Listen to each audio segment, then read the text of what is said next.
গুরুত্বপূর্ণ ভালো পদক্ষেপ। বাংলাদেশের জনগণের জন্য তাদের যে সমস্ত পদক্ষেপ আছে তার ভেতরে আপনারা দেখবেন যে জলমহলের ইজারা প্রথা তারা বাতিল করেছেন, যেটা আমাদের বহুদিনের দাবি ছিল। আমরা সৌর বিদ্যুতের কথা বলেছিলাম, তারা সেই বিদ্যুৎ করছেন, এটা আমাদের দাবি ছিল। তারা ভিআইপি কালচারকে বাড়ি পাঠিয়ে দিয়েছেন, এগুলো খুবই জরুরি প্রশ্ন ছিল।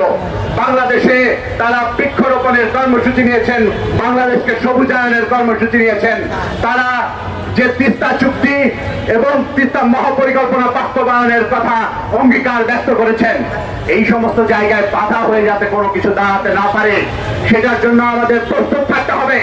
সেটার জন্য আমরা জানি যে বর্তমান সরকার এই চুক্তি বাস্তবায়ন করছেন না, কিন্তু এই চুক্তি যাতে ভবিষ্যতে কোনো রেফারেন্স আকারে আসতে না পারে সেই জন্য এটা আলাপ আলোচনা করে এখনই সংশোধন করা জরুরি, না হলে ভবিষ্যতে এটা রেফারেন্স আকারে আসতে পারে। ফলে সরকারের কাছে আমরা আহ্বান জানাই যে এই চুক্তি এইটাকে অবশ্যই আপনারা পুনর্বিবেচনা করবেন, যা যা সংশোধন দরকার সেগুলো সংশোধন করবেন। একই সঙ্গে আমরা বলতে চাই, কেউ কেউ আছেন যে ছদ্ম বৈরাগী, হ্যাঁ, হঠাৎ করে তারা তাদের দেশপ্রেম উঠলে উঠেছে। 17 বছর ধরে ভারতের কাছে যত ধরনের চুক্তি তাদের তাতে কোনো ধরনের মাথা ব্যথা ছিল না, হঠাৎ বৈরাগী হয়ে তারা খুব মার্কিন চুক্তি করছেন। তাদেরকে বলবো, এটা যেমন আপনার দায় অন্তর্বর্তীকালীন সরকারের আছে। অন্তর্বর্তীকালীন সরকার এই যে জবানহীন লোকদের মুখে জবান তুলে দিয়েছে, এর দায় তাদের নিতে হবে। এবং আমরা বলবো যে যারা একজনের পিঠে আরেকজনের পিঠে গিয়ে সওয়ার হতে চায় তারা বাংলাদেশের আসল বন্ধু নয়। বাংলাদেশের জনগণের উপরে যারা ভরসা করেন, বাংলাদেশের জনগণকে নিয়ে যারা সামনে এগিয়ে যেতে চান, বাংলাদেশে একটা নতুন ব্যবস্থা যারা কায়েম করতে চান, তারাই বাংলাদেশের আসল বন্ধু।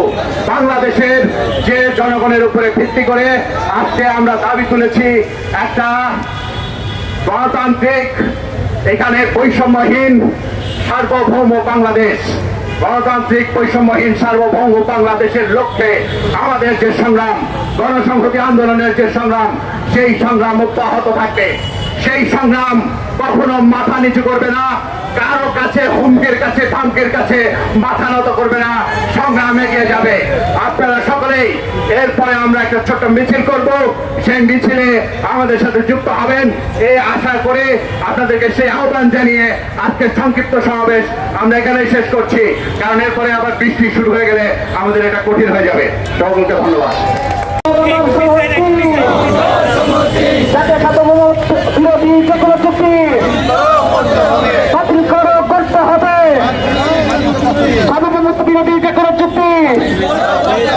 মার্কিন বাণিজ্য চুক্তি বাতিল করে করতে হবে, মার্কিন বাণিজ্য চুক্তি